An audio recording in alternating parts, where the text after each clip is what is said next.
many sides by not just the debris coming down, but also you have to remember the air blasts that such avalanches create.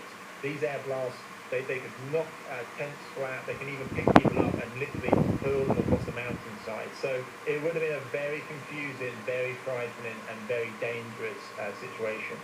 Now, obviously, there is sort of first aid and the like at base camp for incidents that happen anyway on the mountain, and the need is so great in Kathmandu and elsewhere in Nepal.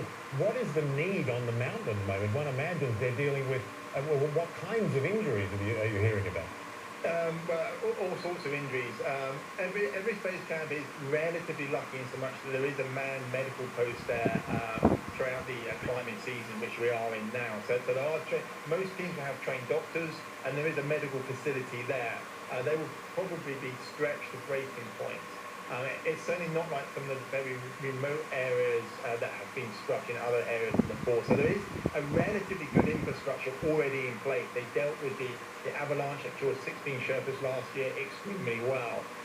Perhaps what they will struggle with a little bit is trying to medevac victims and casualties out of base camp. The weather is bad, hampering helicopter flights.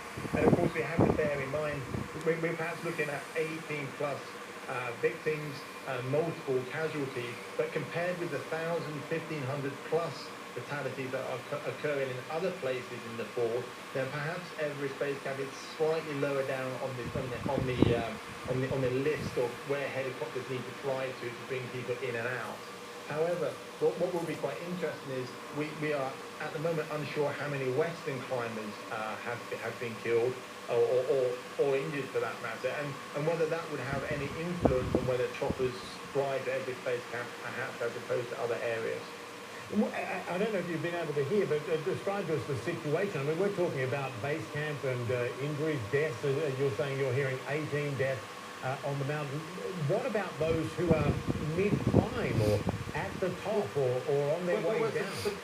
Surprisingly enough, it sounds like some of the safer areas have actually been higher on the mountain. I'm hearing reports that about 90 people are at Camp 1. So Camp 1 on Everest is through the Khumbu Icefall where the terrible avalanche occurred last year. So about 90 people apparently are stuck there. The glacier which leads up to there has become very unstable and too dangerous to traverse. But the camp itself is intact, and everybody there is safe. And it's the same on Camp 2, which is a little bit slightly higher on the mountainside. So those who are actually partway up the mountain appear to be perfectly fine and unaffected by these avalanche situations. It is just base camp, which, as far as I can work out through little communication I've had, it's base camp that has been devastated by these avalanches. So many more details yet to